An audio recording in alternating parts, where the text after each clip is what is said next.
내일 모레 7월 18일이 바로 이 태안 사설 해병대 캠프 사고 1년이 되는 날입니다. 당시 공주 사대부고 5명의 학생들 이 구명조끼도 입지 않은 채 바다에 들어가서 교육훈련 받던 도중에 급류에 휩쓸려서 사고를 당했죠. 자, 1년이 지났습니다. 그런데 아직도 유족들은 청와대 앞에서 1인 시위를 벌이고 있어요. 작년 12월부터니까 벌써 8개월째입니다.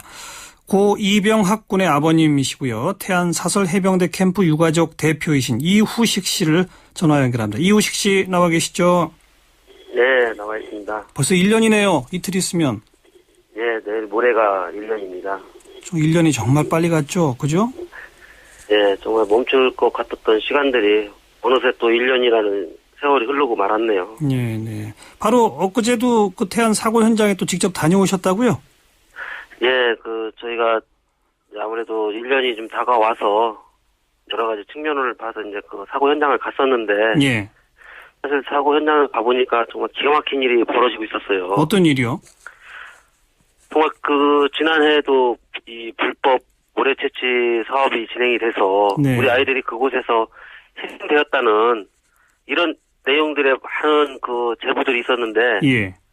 수사선상에서 그것이 다 유야무야 되고 말았거든요. 예. 근데 그 광경을 직접 눈으로 목격하니까 정말 전율이 정말 쫙 끼쳤습니다. 아니, 엊그제 가셨더니 불법 모래 채취가 지금도 행해지고 있더라 이 말입니까?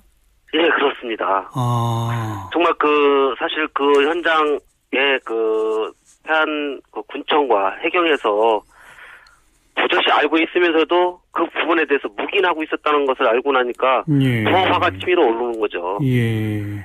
정말 지난해 5 학생들이 희생이 됐는데 채 1년도 안 돼서 버젓이 이런 불법행위가 자행되고 있고. 예. 이를 알면서도 묵인해줘버리는 이런 관계기관의 처사가. 예. 정말 저희들로서는 이해할 수도 없고 화가 치밀어 올랐죠. 그렇죠.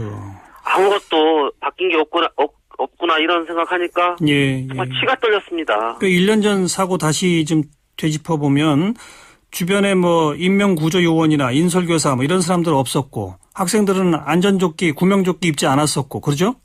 네, 맞습니다. 그리고 바닷속에 들어갔고 방금 말씀하신 그 불법 모래 채취 같은 것 때문에 움푹 파인 웅덩이 같은데 수심이 깊어져서 거기서 사고를 당한 거 아니겠습니까? 네, 맞습니다. 사실 모래 채취한 것이 문제가 된다기보다는 예. 그 모래 채취하는 그 과정을 교관들은 다 보고 있었습니다. 예. 그렇다면 그곳이 얼마나 위험한지 예. 전부 인지하고 있었다는 것이죠. 예. 그런데도 아이들을 구명조끼도 입히지 않은 채 그 웅덩이 있는 곳으로 아이들을 끌고 들어가서 예. 결과적으로 거기서 아이들이 아비규환이 벌어지고 그렇죠. 결국 5명이 실종돼서 사망에 이르는 사고가 발생했지 않습니까? 네. 이런데도 관계기관에서는 그런 부분에 대한 유가족들에 대한 배려라든지 아니면 앞으로 이런 참사가 발생하지 말아야 되는 이런 원인 규명에 대한 부분에서도 정말 다시는 이런 일이 없도록 해야 되는 것이 마땅한데도 예. 사실 그 부분에 대해서 모른 채 눈 감아버리고 있다는 행위는 결과적으로는 저희들은 군과 민이 유착관계가 있지 않느냐 이렇게밖에는 볼 수가 없는 것이죠. 예. 이우식 씨 전화기를 조금 입에서 떼고 말씀해 주시고요. 예. 그러니까 엊그제 가봤더니 지금도 버젓이 모래 채취가 이루어지고 있더라. 해당 그 관서에서는 다 알고 있으면서도 묵인한다. 이건 뭔가 연루되어 있는 게 아니냐 이 말씀이었고요. 예, 맞습니다. 유족분들이 작년 12월부터 지금 청와대 앞에서 계속 1인 시위하고 계시잖아요. 예. 그 이유는 뭡니까? 저희들이 세월호 유족들도 늘 그런 말씀을 계속 하고 계시던데 저희도 마찬가지입니다. 예. 저희도 저희와 같은 이런 안타까운 일이 벌어지지 말아야 된다는데 그렇죠. 신념을 갖고 있고 예. 그것이 우리 아이들의 희생이 헛되지 않는 길이라고 보고 있습니다. 예. 그래서 저희들은 진상규명 그리고 책임자가 정말 책임지는 구도 예. 그리고 강한 재발 방지 대책 이런 부분이 우선시 돼야 되는데 예. 정부에서는 돈이나 받고 끝내라 이런 식이니 저희들이 어떻게 집에 앉아서 새로운 삶을 살아갈 수 있겠습니까? 그러니 당연히 청와대 앞에 설 수밖에 없었고 대통령께서만이 의지가 있어야만이 이 사건이 해결될 수 있다. 이렇게밖에는 지금은 저희들은 희망이 거기에밖에 없습니다. 진상규명과 책임자 처벌. 당시 그 사고 관련자들 다 경찰 수사 받아가지고 재판에 넘겨져서 1심형까지 다 나오지 않았나요? 어떤 분들이 어떤 책임을 졌습니까? 실질적으로 책임져야 할 두 대표는 면죄부를 받았고요. 진짜 책임져야 할 두 대표가 어디죠? 그러니까? 어떤 업체는? 사대부고하고 계약한. 예. 한영 T&I 대표 500건과. 예. 그리고 한영 T&I로부터 하청을 받은. 예. K코롱 트래블 여행사 김지화 대표가 있습니다. 예. 이 두 사람은 정말 가장 많은 수익을 남겼고. 예. 또 직접적으로 모든 그 관리에 있어서 책임을 가지고 있습니다. 그러니까 학교 측하고 계약을 맺은 업체가 있고 거기로부터 1차 하청을 받은 업체가 있고 근데 그 두 업체는 다 빠졌다는 얘기고요. 그렇죠. 두 대표는 1차 하청이 과실치사 혐의에서 빠져나갔죠. 1차 하청이 그럼 2차, 3차로까지 또 다 내려갑니까? 예, 맞습니다. 또 그 여행사는 또 여행사가 전담이기 때문에 해병대 캠프를 운영할 수가 없죠. 예. 그러다 보니까 해병대 리더십이라는 곳에 또 재하청을 주게 된 거죠. 예. 그래서요. 그래서 결과적으로 그 두 대표는 빠져나가고 예. 거기에 실질적인 그 행위를 한 교관 3명과 예. 그리고 각 업체의 이제 사실 실질적인 영업 이사인데 예. 관리 이사로 이렇게 오인을 해서 예. 두 이사들이 과실치사 혐의를 지금 받고 있는 거죠. 그래서 그들도 다 전부 다 이제 솜방망이 처벌을 받았습니다. 예. 최고형이 이제 법정 5년인데 예. 1년에서 2년까지 이제 이렇게 솜방망이 처벌을 받았는데 그것도 억울하다면서 모두 항소를 했죠. 네.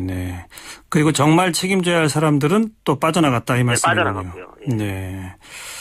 그리고 그 재발 방지 대책에서는 어떤 얘기가 있었죠? 저희들도 기억합니다만 학생 안전의 날을 제정한다. 또 이런 데 인솔하는 교사한테는 안전 교육을 반드시 시킨다. 이런 등등이 있었는데 그게 이루어졌습니까? 어떻게 됐습니까?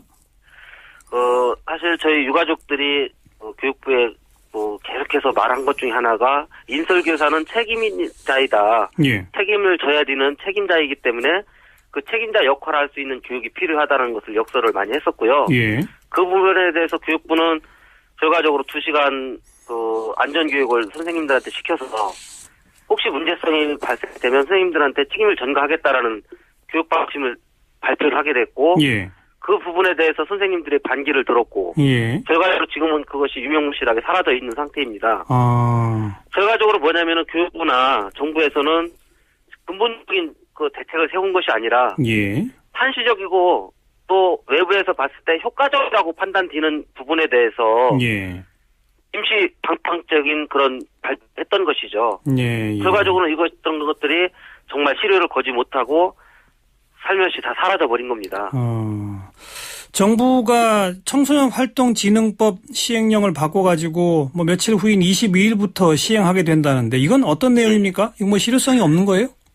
네, 이것은 이제 안전 기준을 강화한다는 그런 것이 이제 최고 입장인데 예. 실상 법률상으로 해서 신고나 등록 또 인허가 과정에서 이제 개인이나 임의 단체는 모든 수련 활동을 주최할 수 없도록 하는 건데요. 예.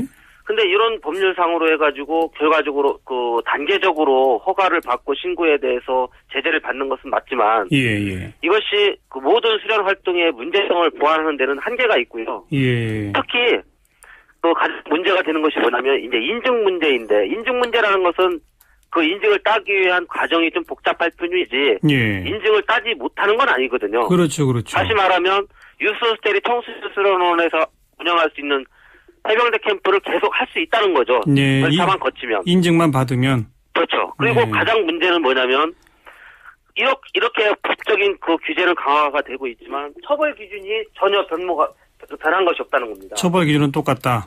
네. 처벌 기준이 뒤따르지 않는데 예. 이것은 시행착오를 분명히 겪을 것은 뻔한 거거든요. 예. 이러한 정말 무대책이 대책인 상황인 거라고 저희들은 보고 있는 겁니다. 그 정부는 왜 그럴까요? 이런 거 처벌 기준을 좀 강화하고 해야 되는데 왜 못할까요?